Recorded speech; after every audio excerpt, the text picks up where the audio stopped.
Hello and welcome to the first of hopefully many videos. The goal of this video is to basically go through how to write a simple Martini Go application, and we're going to deploy with Dokku on DigitalOcean, and then you will have a live working Go application after that. We're not going to go through everything with a database and a lot of like a full application, but we're going to show you the basic elements, how to use the templating, how to use the binding, and just get you comfortable with Martini and get you comfortable with Go and some of the neat tools that Go has. So to start, we are going to create a new file in our application directory called main.go. We'll save that file. Then we're going to call this file package main. We're going to import github.com Martini, I think it's Go Martini actually. Do func main Martini. Let's do classic Martini. Classic Martini basically loads up a lot of the defaults for Martini. You can customize it if you want to, or you can just run just a very bare Martini if you don't want some of the logging and middleware features that it can include by default. But for now, we're just going to have the classic Martini. And then it's pretty easy after this. You just do m.get, and then the first part is our route. So this is going to handle the home page, and we can do func string, and we can do return hello, welcome to the home page. And then we can do m.run, save that. And then I use Sublime text for editing, and sometimes you might see little dots and things pop up right there. I have go-sublime package installed, and it helps formatting and say if there's any errors before I go and try and compile the application. So it's very useful. So what we'll do now is go into your terminal and go into your program directory. You can run go run, and you can do main.go. Then you can see right there, listening on development. And then in your browser, you do localhost 3000. And now you can see welcome to the homepage. So very straightforward to get Martini up and running.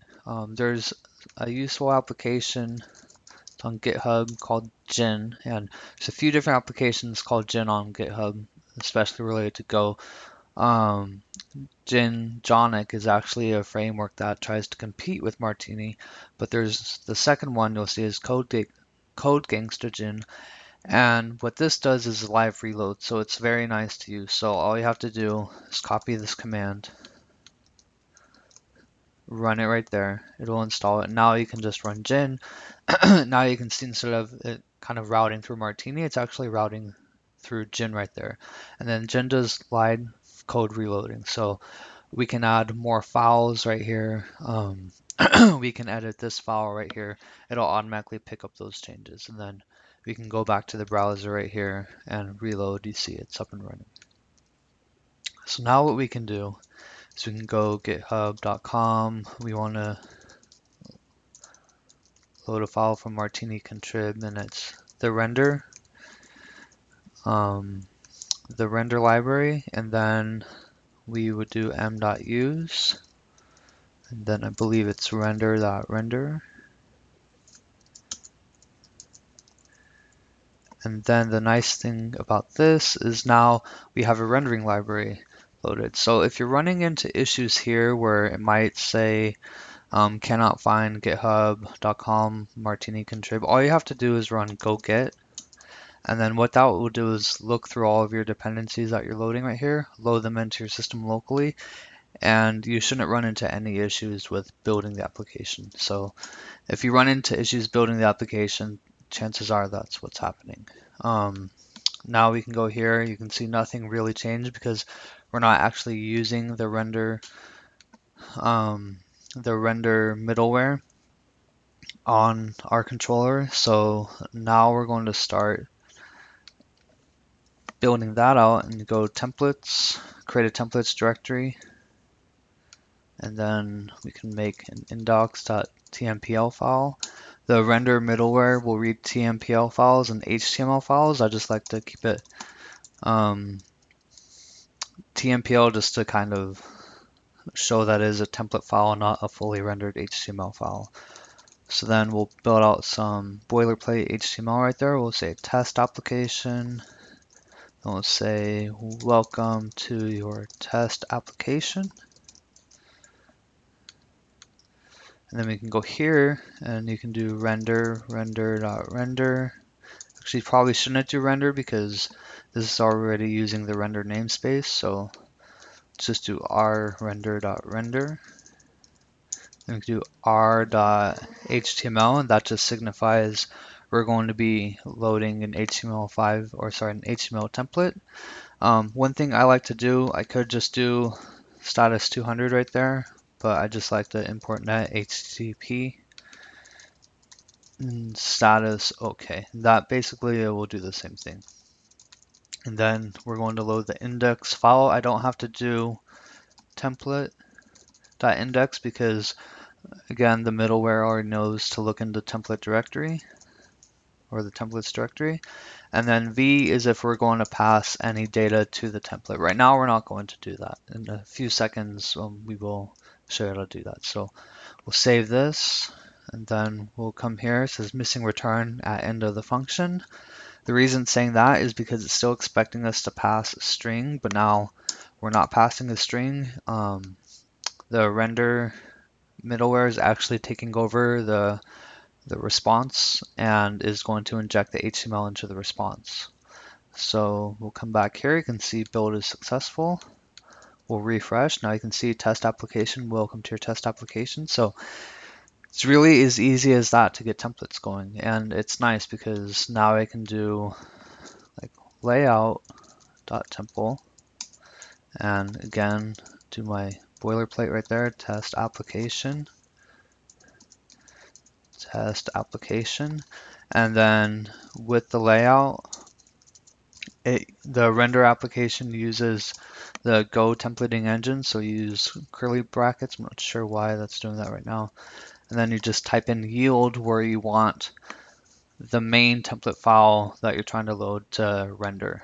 And that will make a bit more sense in a second. So now here we can actually remove that top part, remove that bottom part. So we only have the H1. Then we go back here and you can see nothing happened. It actually didn't work correctly because it's only showing the H1 tag right there, which is the index file.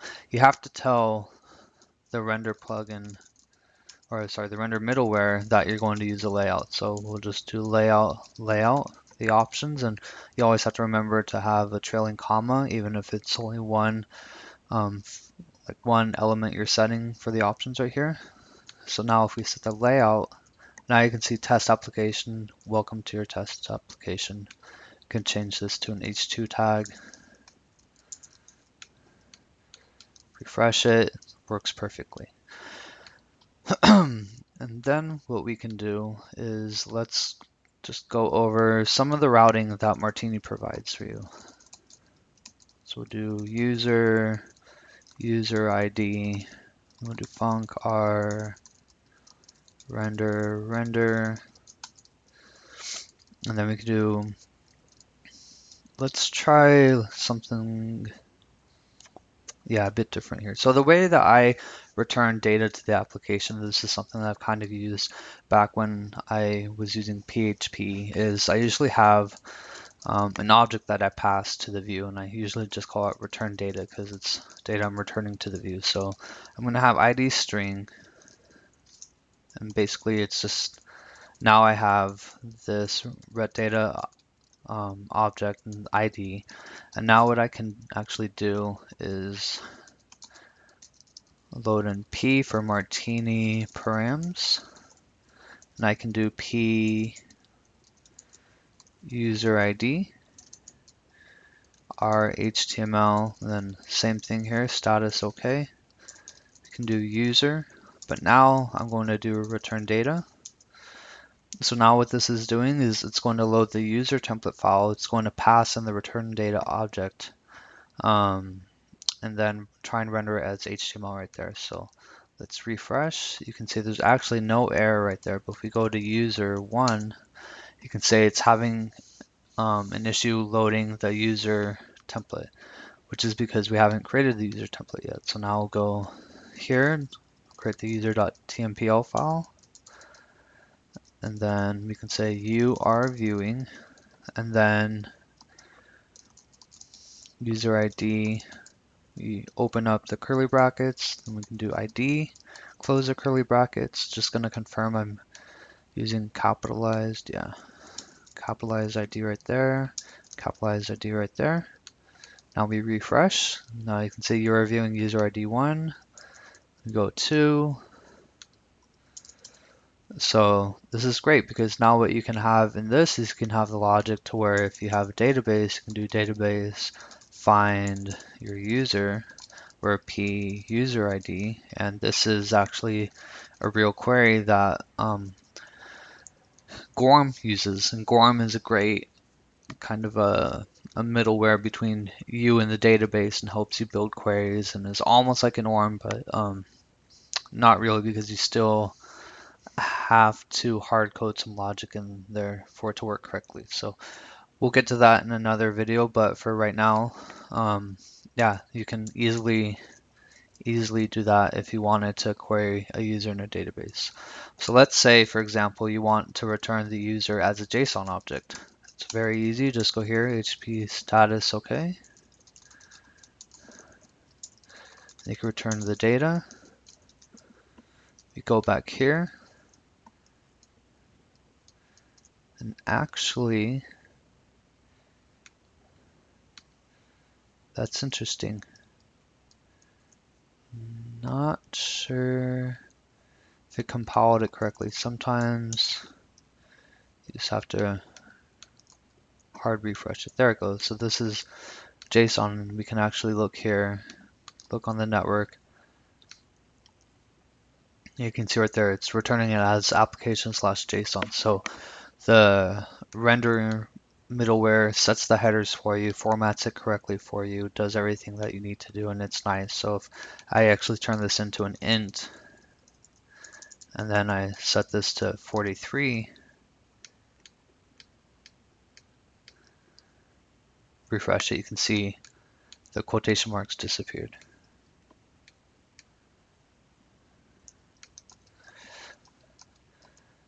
So that shows that right there. So now let's take a look at binding, so you can see kind of how binding is used for all this. Let's just make sure this works correctly again. No, sometimes again you just have to hard refresh it. Killgen, load it up again. Okay, there it goes. So now, yeah, let's take a look at binding. So what I'm going to do is I'm going to make user info struct. Let's just do name as a string, and I'm going to say name, email, it's a string. Let's say email. So what this does is this is creating, instead of a variable right here, this is a struct that we can use throughout the application. And then what this does right here is just sets an attribute for the form, and when we load the binding middleware, the binding will match up whatever is in the what's it called, the payload going to the server. It will read that and then turn it into a proper variable that we can read within Martini. It's very easy to get up and running, and just makes it very easy to grab data posted to the form, and you can add validation to that if you want to. So let's say binding right there, load that up. This one you don't have to tell Martini you're going to use binding, you just apply it to whatever controller you're setting up. So let's do user right there, and then we're going to do func our render.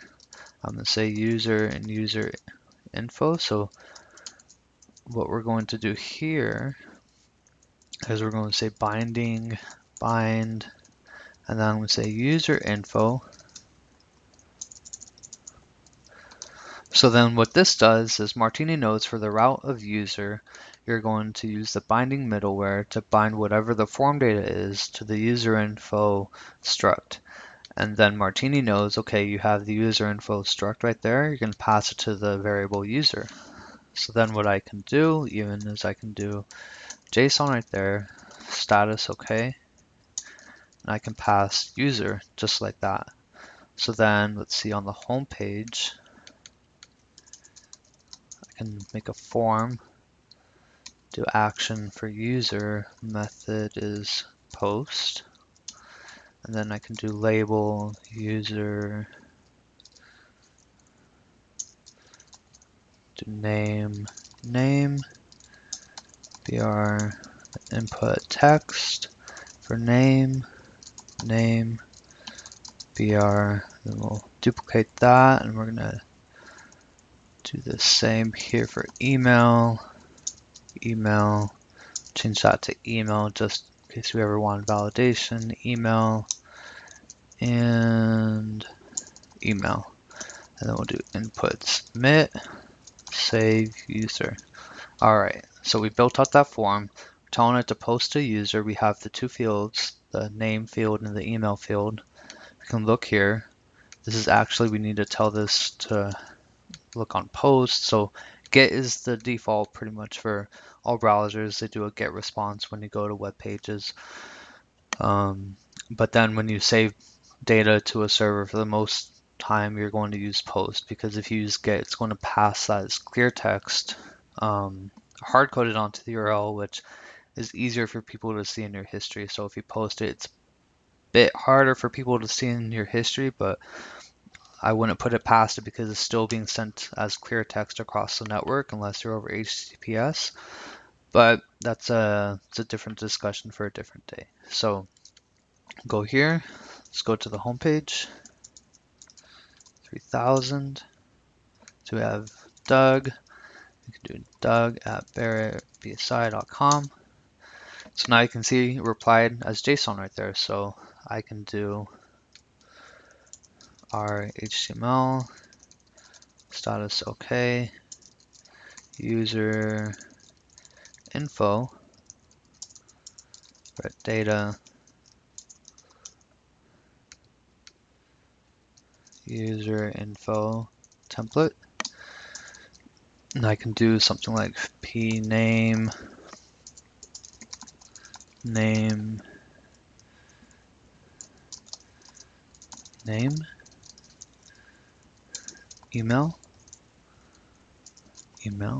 email, okay. And then let's see. So actually we're not doing return data, we're just passing the user object. So if I go here, we refresh it, so you can see name is Doug, email is doug at barrettbsi.com.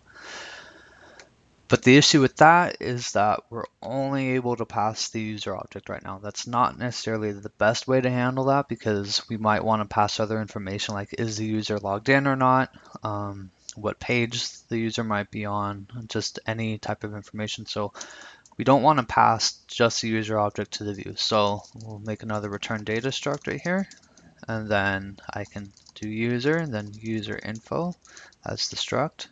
And then what I can do, don't need that. Then what I can do is user equals user, and then save that. This is actually going to throw an error now. And the reason it's throwing an error is because we're trying to reference name, but name isn't a top object anymore. Now it's actually under user.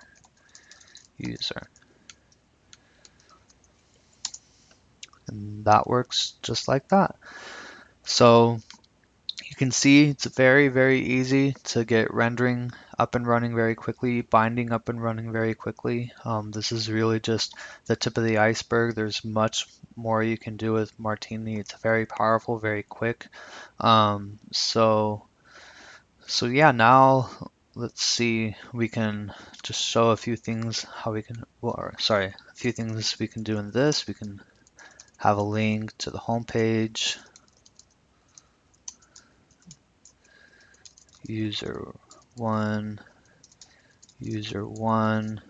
just kind of show how this will work here. So home page, user one. So very easy to use. If you want to do get bootstrap, for example, make this a little prettier. Go grab the style sheet right there. Boom, just like that. So now we have that up and running. Now what we want to do is start this up as a Git repository. So we're going to do git init. We've initialized that. We want to make a git ignore file, git ignore, and then we want to open that file.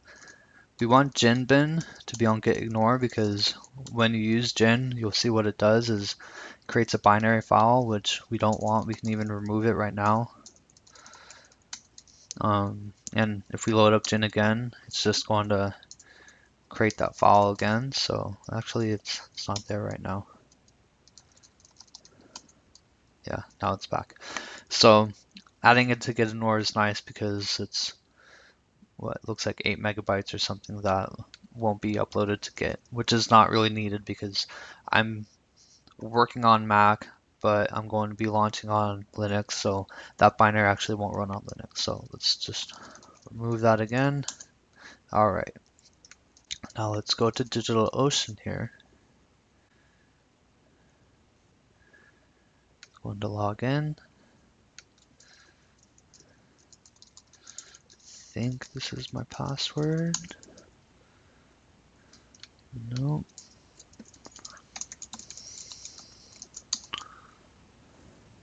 No.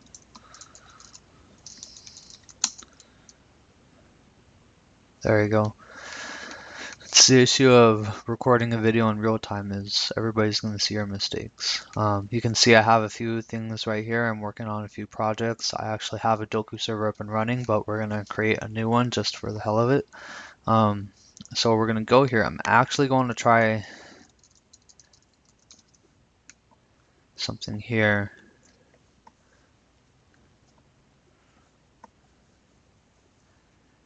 And I'm going to choose Dokku, if I can find it. Dokku right there. So I'm actually going to have, I'm going to have DigitalOcean install Dokku for me. So all I should really need to do is go there, just confirm how it's going to run, and then it should be up and running. So I told it to add the SSH key right there. I'm going to have it create the droplet. It's creating the droplet for me right here. So Dokku is great because it's basically a self-hosted type of build of Heroku. And if you haven't used Heroku before, Heroku is awesome. I use it in production all the time. It allows you to just push to a repository, builds your application for you, works great with Go, and they actually have native support for Go that they just added in the past few weeks. And it lets you just host your application, and if you need to scale servers, all you have to do is move the little slider over, it'll scale it for you.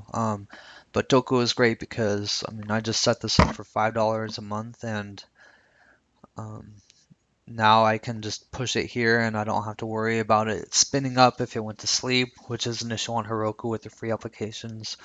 And then right now, Heroku, their minimum price is $7 a month, so this is actually cheaper, which is to spin up your own Dokku server. And you can run a few applications, no problem, on a $5 a month Dokku server.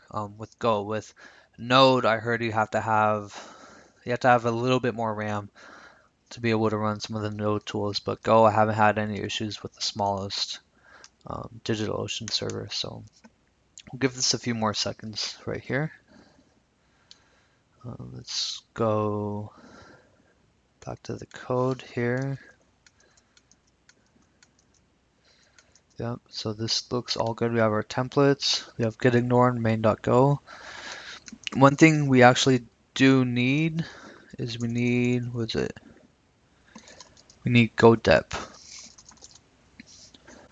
What godep does is basically will save all the dependencies that we're using that are third party in the repository. So what you would want to do is run this command right here if you don't already have godep. So it installs it in your Go executable directory.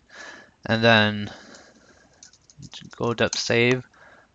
And then if we look here, you'll see now there's a GoDeps file, workspace, source, GitHub, has all the different third-party things that we're loading right here. A lot of it's related to Martini.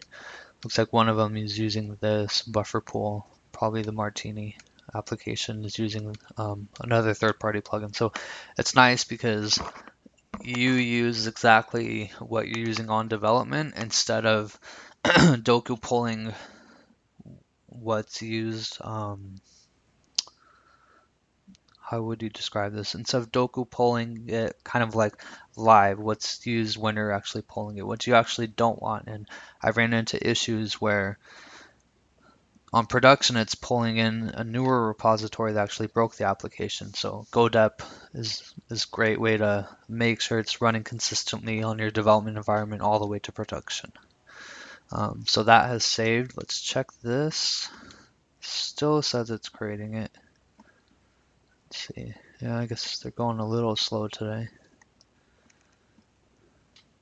Let's check to see if I've got an email. Oh, it's about done. All right.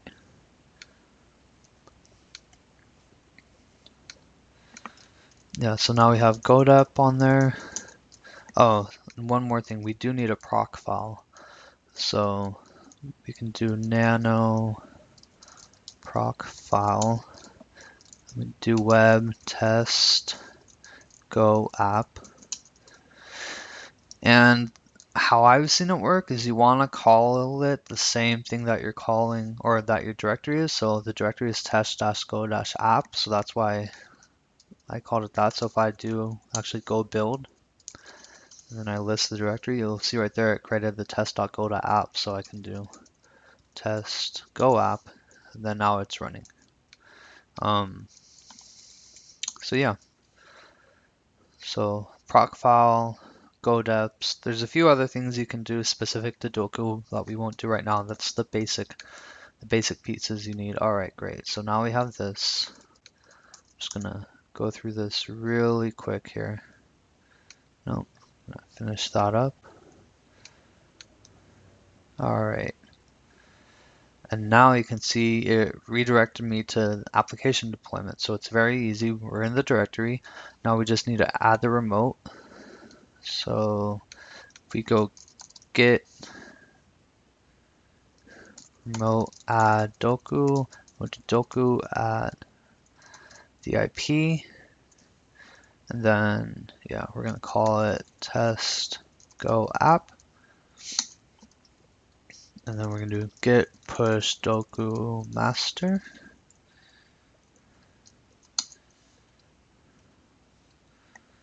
Oh, failed push. Let's see, what did I do? What did I do wrong?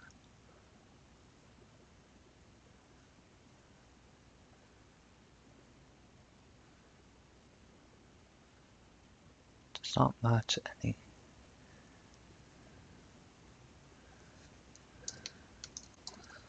So you can see again, this is an issue with doing things in real time. So now let's see, git remote add Dokku, git push Dokku master. So if I go to git, nano config, remote Dokku, looks good to me.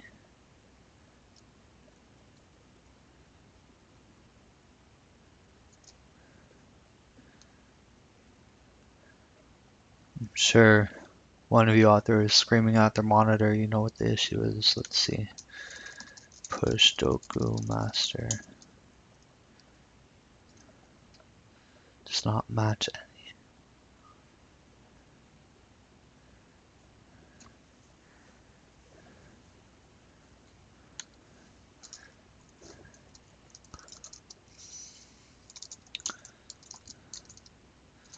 Push Dokku master.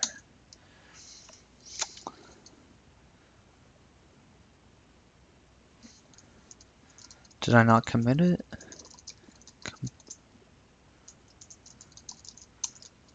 Yeah, I probably didn't commit it. Yeah, that's what I did. Okay, Git push Dokku master. Alright, there it goes. Yes.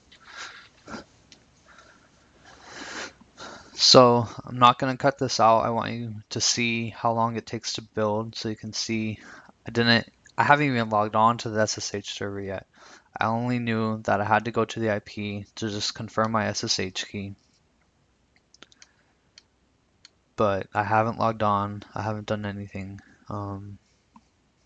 Dokku was already set up. One thing to note is that I use Go 1.4.2. Go 1.5 has some issues. Go 1.41 has some issues. So right here, I use Go 1.4.2, which seems to work fine. And this is the last branch, the last version for the 1.4 branch. 1.5 just came out a few days ago, but I've still seen it's a bit buggy in development, so I'm not using it on production yet. But yeah, now it's deployed, and because I didn't set up a domain and I told it not to use host names, it launched this app on its own port. So if I go here, I go right there, and you can see there it is. It's launched. It's live. User 1, user 2. I can go here, Doug. Hi. Does a validation because it does email, and there you go. It's as easy as that. So yeah, we created a Go application. We set up routing. We set up the rendering. We set up the binding. We pushed it to production. We set up a new server, and you're all up and running. There's a lot you can do to ensure that everything runs smoothly. Like right now, Doku's probably not set up right now to run in production, so there's environment variables you'll have to set in your Doku config when you push it to Git to make sure Martini runs in production, but those are things we can cover at a different time to make sure your applications are production ready. But this is definitely a huge step to get you up and running and out the door with an application very, very quickly. So I hope you found this useful, and if you liked this video and did find it useful, then be sure to leave a comment, like the video, so I know to keep making more. So have a great day.